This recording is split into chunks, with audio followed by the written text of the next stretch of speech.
Helena Kurcewicz is a fictional character appearing in the novel With Fire and Sword by Henryk Sienkiewicz as the main female protagonist. She is also mentioned in the Deluge and in Colonel Wolodyjowski. Helena is a beautiful orphan princess living with her aunt and cousins in Rozłogi.Jan Skrzetuski falls in love with her and vies for her hand against the Cossack Colonel Bohun, to whom she was promised. In 1999 film she is portrayed by Izabela Scorupco. Story: Helena was born in 1630.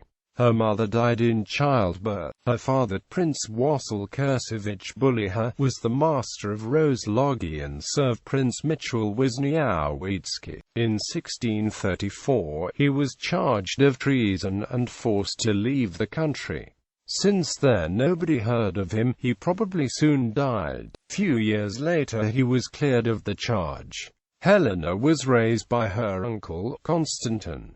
She grew in Rozłogi with her 5 cousins. After Constantine's death, his wife looked after Helena. As it turned out, she cared more for Wacław's fortune than for the young orphan. Helena soon became completely dominated by her aunt, who regarded herself the mistress of Rozłogi, even though Helena was its legal owner. In the meantime, the old princess' sons became friends with Bohun.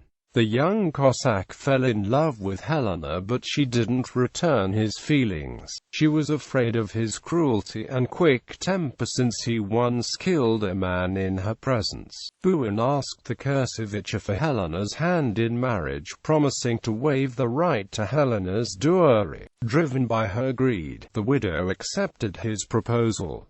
In 1648, Helena met Polish Lieutenant Jan Skrzetuski and they fell in love with each other. Skrzetuski threatened the Kurcewicz and forced them to promise Helena's hand to him. Bohun soon discovered the old princess' betrayal. In the company of Onufry Zagloba, he rushed to Rozłogi, intending to take revenge. During the fight, the widow and her 2 sons were killed. Zagloba, seeing Bohun's cruelty, decided to save Helena from him. They managed to escape from Rozłogi, but Bohun almost immediately set off in pursuit of them. For many weeks Zagloba and Helena wandered the country at war. They finally managed to get to Bar, where Helena was supposed to be safe from pursuit. Bar, however, was soon captured by Cossacks led by Bohun. At the sight of him, Helena stabbed herself with a knife. Bohun took the wounded girl to the ravine on the river Dniester in order to hide her. He put Helena in the Devil's Valley, in the care of his friend, Orpina, and left to the war. Thanks to information from Zhezhin, Skrzetuski's friends found Helena and freed her. On the way back, they had to divide into 2 groups because of Tatars' attack. Zhezhin and Helena escaped to Zamość. After the siege of Zbiraj and signing the treaty with Cossacks, Helena finally reunited with her beloved Skrzetuski. They soon went to Lviv to get married.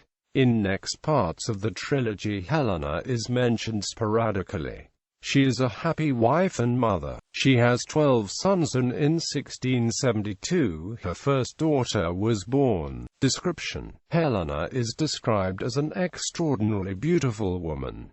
She has dark eyes and long black hair, usually in 2 braids. She makes a big impression on many men.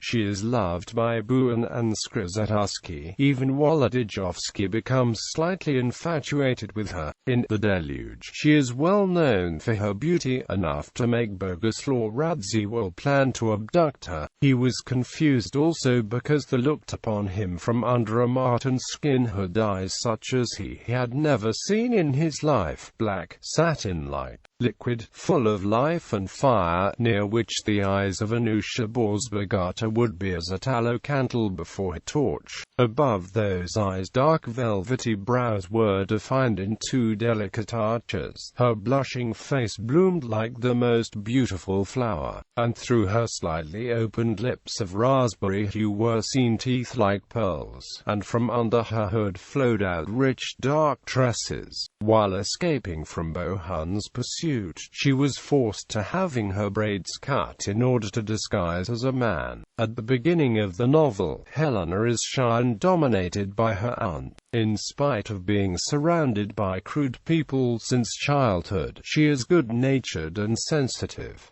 She has a strong, trusting faith in God. She quickly falls in love with Skrzetuski and is sure of her feelings for him. As a noblewoman, she is brave and very proud. She treasures her honor above all else. She is even ready to commit suicide to avoid disgrace. She deeply loves Skrzetuski and is faithful to him.